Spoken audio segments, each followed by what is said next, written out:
Ok? Todos juntos aqui comigo? Por favor, abra sua Bíblia em 2 Coríntios, capítulo 5.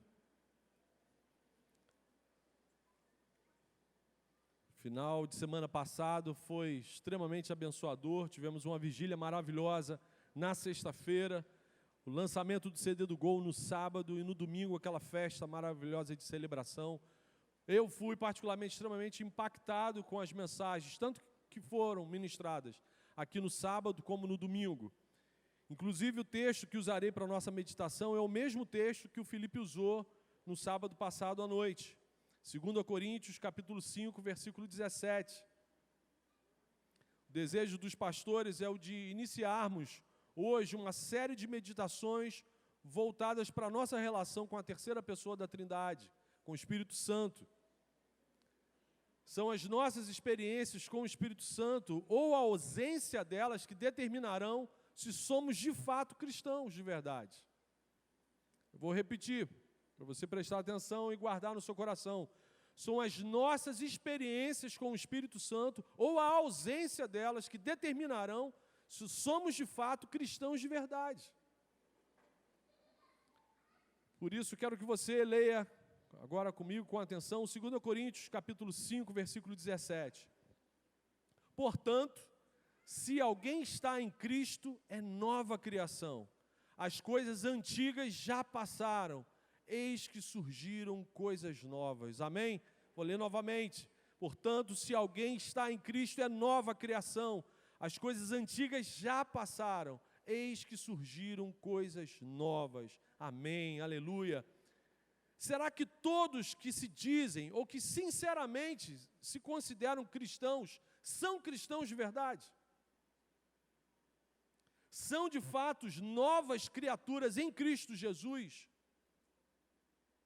O que o apóstolo Paulo nos ensina aqui nessa passagem? Os 16 primeiros versículos desse capítulo, Paulo está expondo o seu pensamento sobre a união real que o cristão tem que ter com Cristo. Paulo vem comentando sobre isso, e daí Paulo conclui seu raciocínio com esse versículo 17 que nós lemos. Se alguém está em Cristo, se alguém está unido a Cristo, então essa pessoa é uma nova criação. Isso é inquestionável. E o que significa estar em Cristo? O que significa estar unido a Cristo, ligado a Cristo? O que significa ser uma nova criação? Qual a relação desses termos com a veracidade do nosso cristianismo? Então, a primeira consideração que eu quero fazer com os irmãos olhando para esse texto é que estar ligado a Cristo, ser uma nova criação, significa necessariamente passarmos pelo novo nascimento. Para a gente afirmar, encher a boca para falar categoricamente que eu sou uma nova criatura em Cristo Jesus, antes de mais nada eu tenho que ter experimentado, tido minha primeira experiência com o Espírito Santo, que é a experiência do novo nascimento. Cristo realiza através do seu Santo Espírito uma transformação radical na vida do ser humano que tem um encontro com Ele. Quando Cristo entra na história de um ser humano e traz essa pessoa para andar com Ele, não tem mais como nada ficar como antes na vida dessa pessoa. Amém? As coisas, essa pessoa sofre uma ruptura nas coisas antigas. Ele tem que passar a viver em novidade de vida. É isso que Paulo fala. As coisas antigas necessariamente já passaram. Eis que surgiram coisas novas. Estar em Cristo e ser nova criatura significa necessariamente que esse novo nascimento gerou uma transformação radical no nosso ser. Mudou tudo. Forma de ver, de viver a vida, de se relacionar com o outro, de falar com as pessoas. Muda a oração, muda os pedidos, muda tudo. Paulo não está falando só de remissão de pecados. Paulo aqui não está falando só sobre a questão da salvação. Paulo está falando sobre a novidade de vida, de experiências com o Espírito Santo para aqueles que estão ligados a Cristo Jesus. Coisas visíveis precisam acontecer para que todos à nossa volta comprovem que de fato alguma coisa mudou. Antes Marcão era assim, teve um encontro com Jesus, agora Marcão é de outro jeito. E vamos combinar que tem que ser de um outro jeito para melhor, não pode ficar pior, né? Meus irmãos, infelizmente, é muito fácil, nesse emaranhado de religiões, de igrejas, de denominações, a gente se confundir. E a gente até acreditar que algumas experiências que nós temos de fundo religioso, a gente pode acreditar que essas experiências são, de fato, experiências cristãs e que chancelam a nossa ligação com Jesus.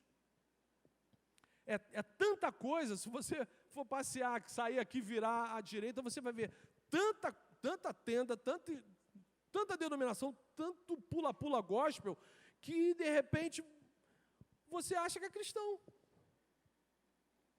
Exemplo, tem gente que acha que ser cristão é só observar e praticar uma série de regras de bom comportamento moral.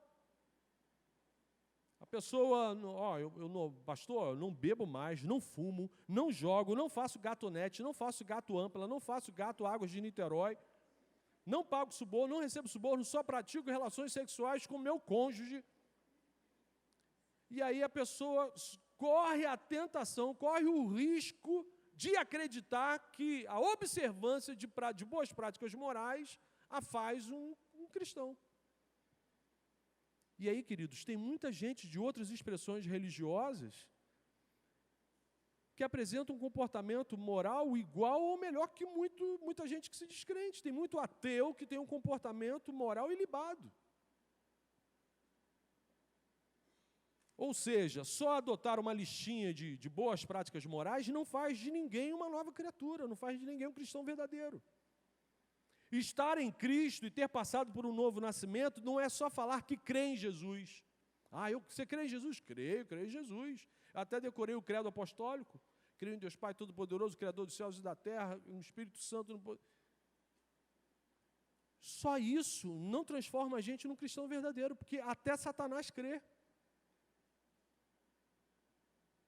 Saber falar, professar publicamente a fé, dizer que crê, não faz necessariamente, é muito reducionismo. Isso não é, na prática, você não se torna um cristão verdadeiro só porque crê. Porque a gente está vendo que até os demônios creem. Depois eu vou ler uma passagem para vocês que diz que os demônios creem e tremem. A qualidade de fé deles é melhor do que alguns crentes por aí. Terceiro exemplo, tem gente que acha que ser cristão é adotar um jeito estranho de se vestir, um jeito estranho de falar, um idioma esquisito, né? Aquele negócio de fala vaso. Eu vejo logo um negócio assim, um vaso sanitário andando e falando com as pessoas. Fala varão! Está amarrado, então solta, né? Se está amarrado, solta. Jeová, eu determino. Uma mais esquisitices que, assim, parece um universo paralelo. Se você não fizer parte daquela tribo, daquele universo paralelo, você não entende o que a pessoa está falando. Isso não é ser nova criatura. Tem gente que... Por quê? Tem outras expressões de fé que também mudam o jeito da pessoa de se vestir, mudam o jeito da pessoa de falar. Tem gente que acha que ser cristão é cumprir uma agenda de atividades religiosas. Então, ela está em todas as reuniões regulares da igreja, ela está em todas as atividades religiosas daquela igreja, reunião A, reunião B, reunião C. Mas isso não faz da gente novas criaturas. Porque outras religiões também mudam o hábito das pessoas. Outras religiões também têm uma série de reuniões, de coisas para você participar. Tem gente que acredita que é mesmo nova criatura porque se sente bem quando vai à igreja. Eu me sinto tão bem quando vou à igreja, aquele lugar, ar-condicionado ligado, ambiente agradável, pessoas de bem. Ainda fala assim, tem uma energia positiva, né? Dá vontade de dar um fio desencapado para ela meter a mão para sentir energia positiva. Mas tem gente que se sente bem em outros ambientes também. Tem gente que se sente bem num templo budista. Tem gente que se sente bem num centro kardecista, num terreiro de Umbanda. E também vai encontrar energia positiva lá.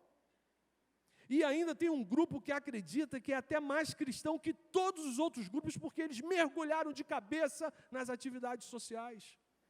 Sobe morro, desce morro, suja os calçados de lama das favelas, distribui cesta básica, faz capelania hospitalar, promove diversas ações humanitárias, profissionalizantes, etc.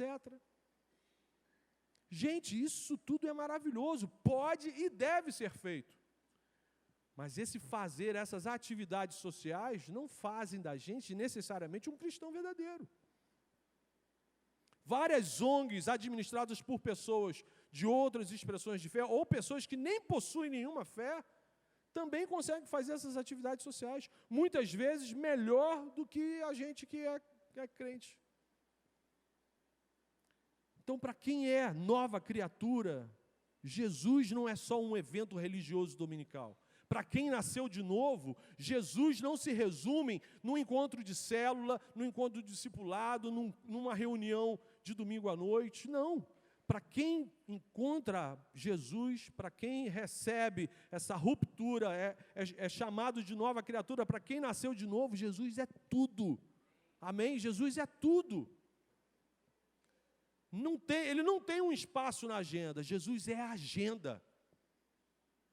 Tudo tem que ser vivido e executado, Jesus sendo o centro, em nome de Jesus. Eu levanto segunda-feira de manhã para trabalhar por causa de Jesus. Eu chego cedo no trabalho por causa de Jesus. Eu vou ser o melhor dentro daquilo que Jesus separou para a minha vida, porque eu faço tudo para a honra e para a glória dele. Então, para o apóstolo Paulo, isso estava muito claro, isso estava muito bem arrumado na cabeça dele. Se você está em Cristo, então o Espírito de Cristo já fez você morrer para as coisas antigas. E o Espírito de Deus fez você nascer para o reino dele, para as coisas dele. Essa é a primeira experiência, a primeira consideração que a gente precisa fazer. A primeira experiência que a gente tem com o Espírito Santo causa uma cisão com o antigo modo da gente viver, o antigo modo da gente ver a vida, de se relacionar com as pessoas. Foi assim com o apóstolo Paulo, foi assim com Pedro, com Barnabé, com João, com Mateus, com Zaqueu. Zaqueu mudou radicalmente. Com Maria Madalena, com o jovem gadareno endemoniado no cemitério há anos. Teve um encontro com Jesus, a vida mudou radicalmente. Mas o assustador é que a Bíblia mostra para a gente, revela para a gente, que muita gente andou com Cristo, ou andou com os discípulos de Cristo, andou com cristãos verdadeiros e não se tornaram novas criaturas. Não nasceram de novo. Judas Iscariotes, Demas, Emineu, Fileto, Alexandre o Latoeiro, essas pessoas, os nicolaítas, essas pessoas andaram com Jesus, alguns andaram com os discípulos de Cristo, faziam parte da igreja primitiva, mas não nasceram de novo. Isso é assustador. Ou seja, meus irmãos, não basta só crer em Jesus. Ele precisa ser tudo na nossa existência, ele precisa estar acima de tudo, ele precisa ser a razão do nosso respirar. Segunda consideração que a gente pode fazer dentro dessa construção do apóstolo Paulo é que para ser um cristão de verdade, para estar ligado em Cristo, para ser uma nova criação, significa necessariamente que Cristo nos batizou no Espírito Santo e com o Espírito Santo. Ao sermos resgatados por Cristo do império das trevas, Ele tira a gente de um reino e coloca a gente no reino do seu amor, no reino do seu Santo Espírito, que é regido, que é administrado pelo Espírito dele. Esse é o batismo no Espírito Santo. Eu tenho um encontro com Cristo, o Senhor Jesus me resgatou do império das trevas e me coloca no seu reino, que é regido pelo seu Espírito. Eu te batizo em nome do Pai, do Filho e do Espírito Santo de Deus. Isso marca o início da minha caminhada com Cristo. Eu fui inserido no corpo, agora eu me tornei parte da igreja invisível de Cristo na face da terra. Então eu fui batizado por Jesus no Espírito. Mas João Batista, primo de Jesus Cristo, também afirma que Jesus nos batizaria com o Espírito Santo. Além de nos inserir no reino do seu Santo Espírito, agora Jesus coloca o seu Espírito Santo fazendo parte, fazendo morada na nossa vida, no nosso corpo físico. Isso é ser batizado com o Espírito Santo. Quem foi batizado com o Espírito Santo passa a viver debaixo de outra regência. passa a viver debaixo sob nova direção. Às vezes a gente não passa em alguns estabelecimentos, tem uma plaquinha escrita sob nova direção. É isso que é o batismo com o Espírito Santo. O mundo espiritual olha para a gente e vê uma plaquinha lá, escrita com o sangue de Jesus, sob nova direção. Foi selado, fui eu que comprei. E agora o meu Espírito habita dentro dele. Romanos 8, versículo 9, anote por favor essa passagem. Olha o que o apóstolo Paulo fala em Romanos 8, 9. Entretanto, vocês que estão em Cristo, que estão ligados em Cristo, não estão sob o domínio da carne, mas do Espírito, se de fato o Espírito de Deus habita em vocês. E se alguém não tem o Espírito de Cristo, não pertence a Cristo. Qual é o determinante? A direção, a regência. Quem é que está tomando conta? Essa pessoa ainda está sob o domínio da carne. Opa! Quem é o gerente dessa vida? Cristãos de verdade são seres humanos sob a regência do Espírito Santo. Paulo afirma isso em 1 Coríntios 3, versículo 16. Anote, por favor, 1 Coríntios 3, versículo 16, que Jesus transforma o corpo dessa nova criatura no templo do Espírito Santo. O apóstolo Paulo afirma categoricamente isso.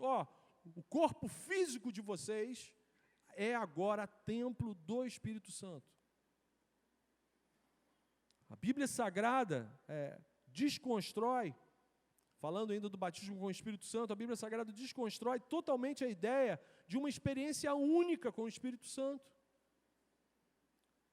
A Bíblia desconstrói, a Bíblia, na verdade, revela que quem está ligado em Cristo, quem é nova criatura, quem se tornou a habitação do Espírito Santo, começa a desfrutar de um relacionamento com uma pessoa, com a terceira pessoa da Trindade. E quando você começa a se relacionar, você vai ter experiências com essa pessoa, que não ficam estancadas num evento do batismo, por exemplo. Não. Você está conhecendo o Espírito Santo, você está se relacionando com Ele, você está debaixo da regência dEle, você está aprendendo com Ele, você vai ter experiências, precisa ter experiências constantes com Ele. A gente vê isso no livro de Atos, capítulo 2, a gente vê vários cristãos reunidos numa reunião de oração, e aí o Espírito Santo é derramado, ocorre a manifestação de línguas estranhas, várias pessoas que ouvem aquilo, que veem, que são testemunhas daquilo, se convertem ao senhorio de Cristo. As pessoas que recebem o Espírito Santo, que têm aquela experiência com o Espírito Santo, são revestidas de poder, de autoridade, de intrepidez. E aí parece que acabou? Não. Se você continuar lendo o livro de Atos, quando chegar no capítulo 4, versículo 31, você vai ver que aquele mesmo grupo que teve aquela experiência maravilhosa, fantástica com o Espírito Santo, no capítulo 2, capítulo 4, versículo 31, olha o que está registrado. Depois de orarem, o mesmo grupo estava reunido de novo em oração, Atos 4, 31, depois de orarem, tremeu o lugar em que estavam reunidos, todos ficaram cheios do Espírito Santo e anunciavam corajosamente a palavra de Deus. Amém. Então, na primeira experiência, eles manifestaram o dom de línguas estranhas. E na segunda experiência, eles manifestaram o dom da pregação profética, o dom da profecia que Paulo fala. A pregação profética. Por isso que, muitas vezes, quando nós estamos pregando aqui, a pessoa sentada aí fala, ele falou tudo para mim. Ele sabe tudo da minha vida. Não, quem sabe é o Espírito que está ministrando nesse local, nesse momento aqui. Por isso que isso aqui é profecia, é um momento profético, um momento da pregação da palavra de Deus. O cristão de verdade, aquele que foi batizado no e com o Espírito Santo, tem que ter diversas experiências com o Espírito Santo. É uma pessoa viva, que proporciona novidade de vida para aquele em quem ele está habitando. Terceira consideração que a gente pode fazer é que se somos uma nova criação, se somos de fato pessoas ligadas a Jesus Cristo, significa que nossas vidas estão cheias da presença desse Espírito. Necessariamente, a gente precisa estar cheio, transbordando do Espírito Santo. É isso que o apóstolo Paulo fala e escreve em Efésios, capítulo 5, versículo 18. Efésios 5, 18. Não se embriaguem com vinho que leva à libertinagem, mas deixem-se encher pelo Espírito. deixe-se encher pelo Espírito. O cristão de verdade deixa-se encher pelo Espírito Santo. Por que Paulo usa a embriaguez como ilustração? Que coisa esdrúxula, né? Vai falar do Espírito Santo, aí coloca uma gambá bêbada aqui na história. Porque uma pessoa cheia de vinho, ela sofrerá uma série de reações químicas, uma série de mudanças no seu organismo causadas pelo excesso de álcool no seu sangue. O que isso significa? Que o álcool, em excesso, passará a ser o regente daquele ser humano. Aquele ser humano vai fazer coisas, vai pensar, vai ter vontade, vai ser impulsionado a fazer coisas que ele jamais faria se não tivesse embriagado. E dependendo da quantidade da ingestão de álcool que ele consiga colocar para dentro, ele vai se entregar facilmente a ações de libertinagem. Ele vai rir com facilidade, ele vai gargalhar, todo mundo vai virar amigo. Você é meu amigo, você é meu... Né? Ninguém teve um amigo embriagado. Todo mundo vira amigo. Por quê? O álcool passou a ser o regente, o administrador, o direcionador daquela vida. Aquela pessoa jamais faria aquilo que ela está protagonizando se não tivesse debaixo do domínio do álcool no seu sangue. Por isso Paulo usa esse exemplo, porque aquela população, mesmo não entendendo nada de bioquímica, de química, ela sabia o que era uma pessoa embriagada.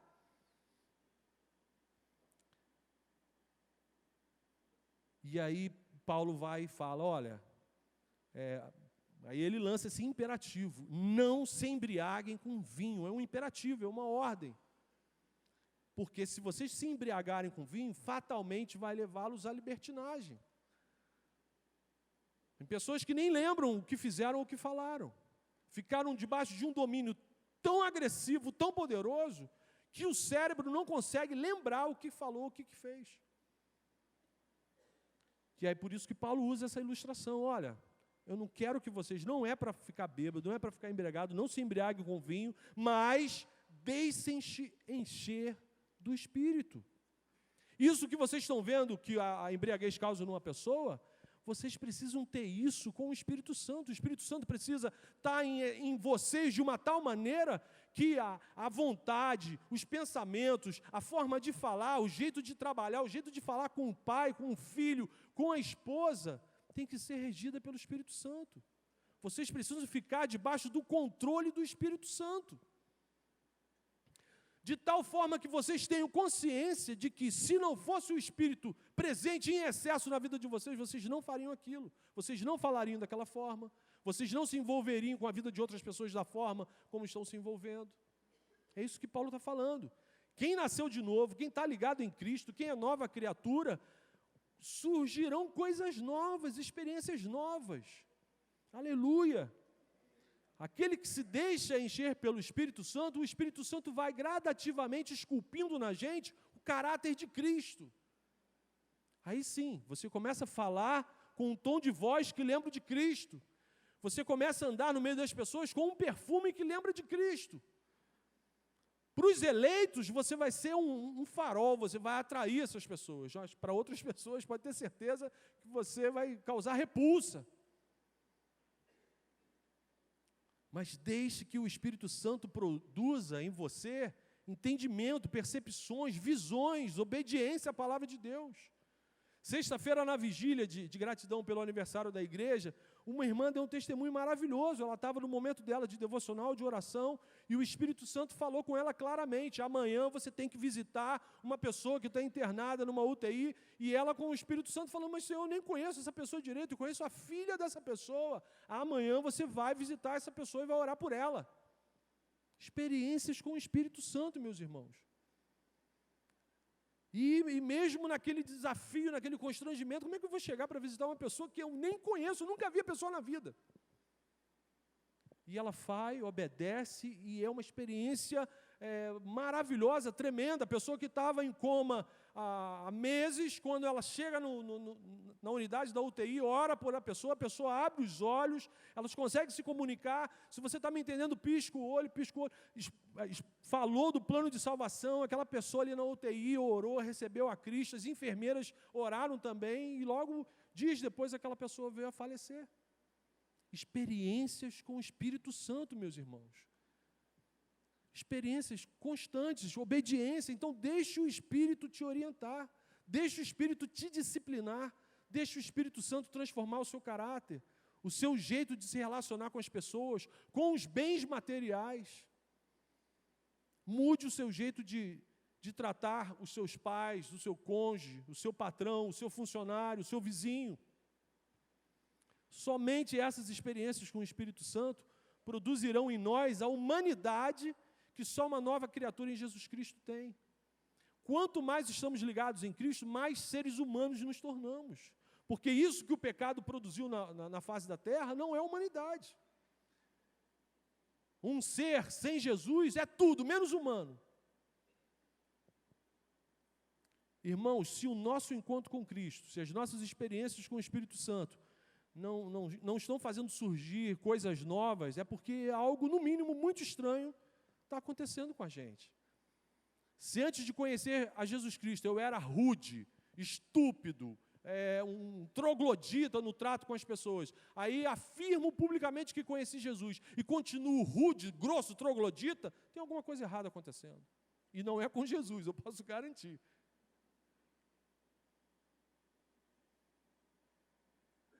O cônjuge estúpido tem um encontro com Cristo e continua estúpido. O filho rebelde tem um encontro com Cristo e continua rebelde.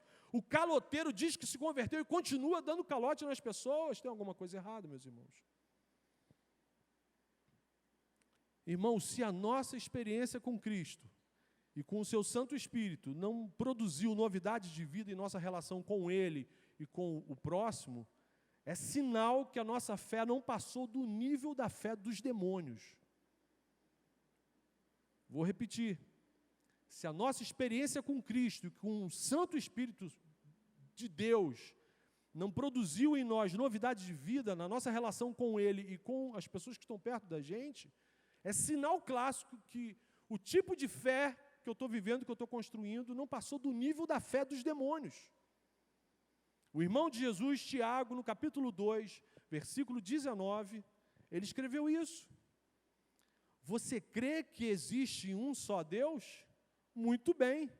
Até os demônios creem, e ele frisa, e tremem. E tremem, eles têm temor, eles creem e temem ao Senhor. Mas a crença dos demônios não glorifica a Deus. A fé dos demônios não manifesta os dons do Espírito, não manifesta os frutos do Espírito.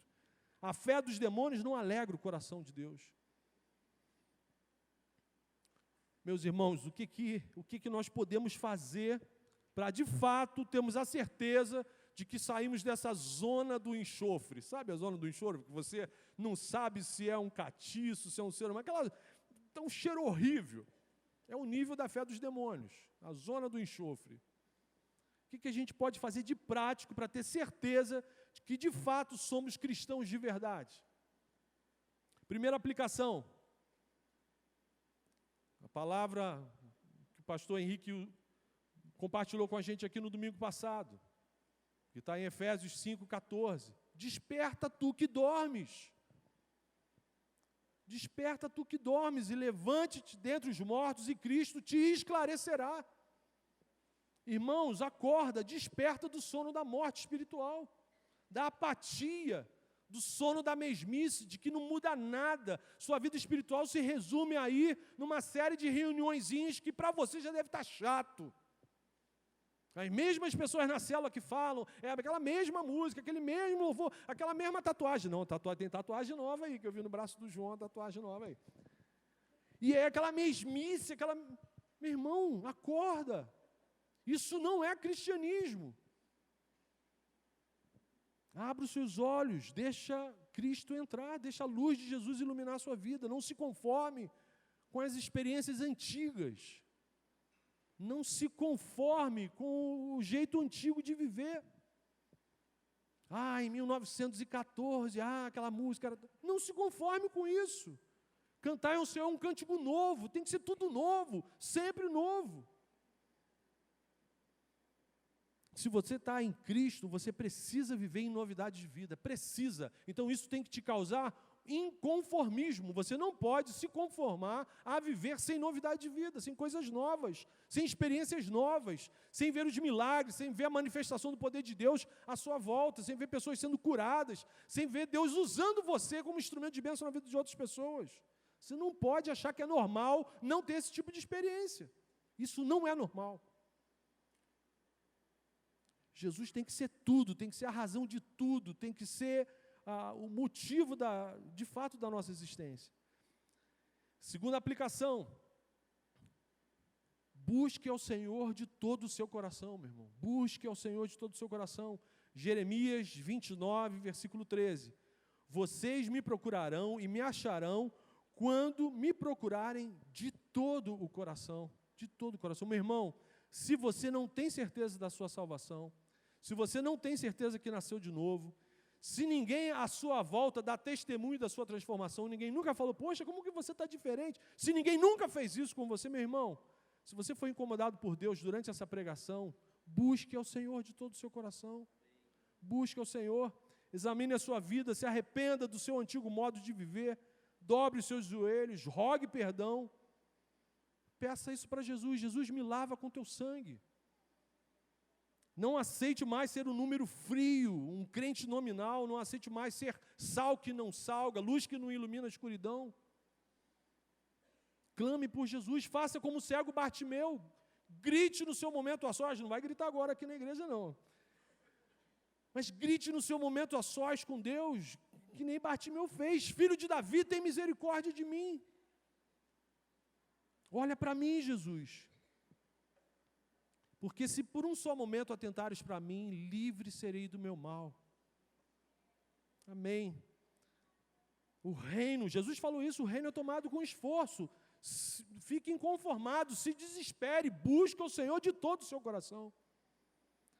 Terceira aplicação, irmãos, busque novas experiências com o Espírito Santo. Busque novas experiências com o Espírito Santo. Se você tem certeza que a nova criatura, que nasceu de novo, que foi batizado no Espírito Santo e com o Espírito Santo, então deixem-se encher pelo Espírito. Deixe-se ser controlado pelo Espírito Santo. Busque novas experiências com Ele, busque novas visitações do Espírito, como acontece nos nossos retiros, como aconteceu aqui no domingo passado, naquele culto de celebração, como acontece muitas vezes na nossa reunião de oração aqui, às quintas-feiras. Busque as visitações do Espírito Santo. Clame, peça isso a Ele. Aconteceu isso com Paulo e Silas na prisão, eles estavam presos, acorrentados, e aí eles começaram a louvar o Senhor e tiveram uma experiência com o Espírito Santo, que até os não crentes tiveram a percepção daquela experiência. Carcereiro não crente teve uma experiência ali com o Espírito Santo, e óbvio, teve que se entregar para Cristo. Como é que um ser humano que tem contato com uma experiência com o Espírito Santo vai permanecer o mesmo? Não permanece. Atos 2, eu falei para vocês, Atos 2 tem experiência do batismo, do dom de línguas estranhas. Atos 4, a experiência, nova experiência com o Espírito Santo, daquele grupo ali da igreja primitiva, fica cheio do Espírito e prega a palavra com intrepidez, com autoridade. E aí, se a gente vai lá para Atos 6, a gente vai encontrar Estevão caminhando, cheio de fé, diz a palavra de Deus, cheio de fé e de poder, fazendo sinais e prodígios. E aí Estevão vai pregar no Sinédrio, está diante dos fariseus, está expondo a palavra de Deus, os fariseus, sabendo que ele está falando a verdade, decidem pela punição, pela execução de Estevão, e Estevão tem uma experiência com o Espírito Santo de Deus momentos antes de morrer. Os céus se abrem. Meu irmão, muitas vezes teremos experiências como essa. A gente vai ser abraçado pelo Espírito Santo num leito de hospital, entubado numa UTI, mas tendo experiências com o Espírito Santo de Deus. Aleluia! Mas a gente precisa ter experiências, meus irmãos. A gente não pode viver a nossa vida cristã sem estarmos cheios da presença dEle. Não pode, não é vida cristã. A gente não pode assumir o controle da nossa vida. Não sou eu mais quem vivo, mas Cristo vive em mim. Isso tem que ser real na nossa vida, meus irmãos. Isso tem que ser real. Então, meus irmãos, busque os melhores dons para abençoar a sua célula, para abençoar a sua família, a sua igreja. Busque intensamente viver em novidade de vida. Amém? Porque se alguém está em Cristo, é nova criação. As coisas antigas já passaram, eis que surgiram coisas novas. Aleluia. Feche os seus olhos, vamos orar. Aleluia. Oh, Senhor, louvado seja o Teu nome, Senhor. Obrigado pela Tua palavra, Senhor. Obrigado porque ela nos revela o Teu amor, a Tua graça de uma forma maravilhosa, Senhor. E nós, nesse momento, reunidos aqui como Tua igreja, Senhor, te pedimos que o Teu Santo Espírito venha nos visitar, Senhor. Inunde a Sua igreja, Senhor. Desperta os que ainda dormem, Senhor. Ressuscita os que ainda estão mortos em seus pecados e delitos, Senhor. Salva-nos de nossos maus caminhos, Senhor. E nos conceda, Pai, novas experiências com o Teu poder. Transforma a nossa vida, Senhor. Fortalece a nossa fé. Encha-nos com os Teus dons. Batiza-nos com o fogo que purifica, Senhor. Que transforma, que remove as coisas antigas, Senhor. A gente quer viver, Pai, em novidade de vida, para honrar e glorificar o Teu nome em todos os momentos, Pai. Isso que nós pedimos, em nome de Jesus. Amém. Amém.